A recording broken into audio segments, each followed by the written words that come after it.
यवतमाळमधील शेतकरी मुख्यमंत्र्यांना पाठवणार 1 लाख निवेदनं। शेतकऱ्यांना सरसकट कर्जमाफी देण्यात यावी या प्रमुख मागणीसाठी मुख्यमंत्र्यांना तब्बल 1 लाख निवेदनं पाठवण्याची मोहीम यवतमाळ तालुक्यातील वायरू इथं सुरू करण्यात आली। या मोहिमेची सुरुवात कुणाल जातकर यांच्या संकल्पनेतून करण्यात आली असून पहिल्याच दिवशी वायरू या गावातून मिरवणूक काढून या मोहिमेला सुरुवात करण्यात आली।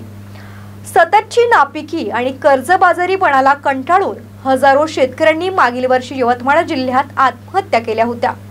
शेतकरी कर्जबाजारी असल्याने त्यांना अनेक अडचणींचा सामना करावा लागत असून सरसकट कर्जमाफी देण्यात यावी या मागणीसाठी 1 लाख निवेदनं पाठवण्यात येणार आहेत।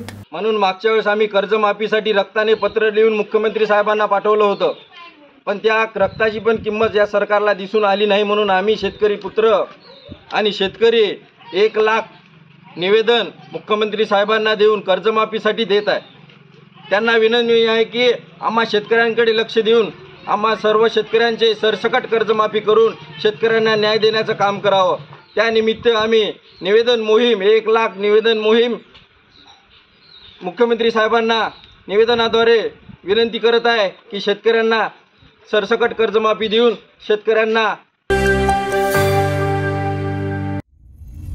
सर्व प्रकारच्या पाळीव प्राण्यांसाठी अत्यंत गुणकारी इनोटॉक्स पौष्टिक आहार, नैसर्गिक वापरा, केमिकल टाळा। इनोटॉक्स सह रोगराईस आळा घाला। पशुखाद्य टेक्नॉलॉजिकल ऑडिटिव्ह उत्पादनासाठी महाराष्ट्रातील सर्व जिल्हे व तालुक्यात डीलर्स नेमणे आहे। अधिक माहितीसाठी संपर्क करा 8446625542 738777557।